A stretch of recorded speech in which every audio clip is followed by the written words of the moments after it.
بسم اللہ الرحمن الرحیم۔ ناظرین السلام علیکم۔ آج میں آپ کو ایک اہم مسئلے کے متعلق بتانا چاہتا ہوں کہ عام طور پر ہم بستری کرنے کو شہوت پوری کرنے کا مقصد سمجھا جاتا ہے، لیکن حلال طریقے سے ہم بستری کرنا اپنی بیوی سے باعث ثواب اور صدقہ ہے۔ رسول اللہ صلی اللہ علیہ وآلہ وسلم نے ارشاد فرمایا، وَفِي بُضْعِ أَحَدِكُمْ صَدَقَةٌ، کہ تمہارے عضو یعنی بیوی سے مباشرت کرنے میں، بیوی سے ہم بستری کرنے میں صدقہ ہے۔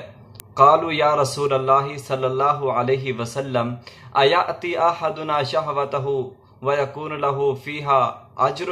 صحابہ کرام رضوان اللہ علیہم اجمعین نے سوال کیا کہ یا رسول اللہ، کیا ہم میں سے کوئی ایک جب اپنی شہوت پوری کرنے کے لیے اپنی بیوی سے ہم بستری کرتا ہے تو کیا اس ہم بستری کرنے میں بھی اس کے لیے اجر ہوگا؟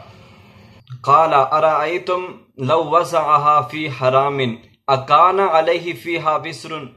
پیارے پیغمبر صلی اللہ علیہ وسلم نے فرمایا کہ تمہارا کیا خیال ہے، جب کوئی بندہ حرام طریقے سے مباشرت کرتا ہے، ہم حرام طریقے سے ہم بستری کرتا ہے، تو کیا اس کے لیے اس پر گناہ نہیں، گناہ ہے؟ تو پیارے پیغمبر نے فرمایا فَكَذَلِكَ، ٹھیک اسی طرح، اِذَا وَضَعَهَا فِي حَلَالٍ، جب کوئی بندہ حلال طریقے سے اپنی بیوی سے ہم بستری کرتا ہے، اپنی بیوی سے مباشرت کرتا ہے، كَانَ لَهُ فِيهَا أَجْرٌ، تو اس کے لیے ہم بستری کرنا بھی باعث اجر ہے، باعث ثواب ہے۔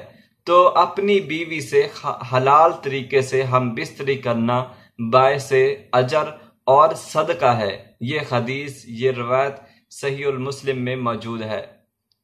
ویڈیو دیکھنے کا بہت شکریہ۔ اللہ تعالیٰ آپ کا حامی و ناصر ہو۔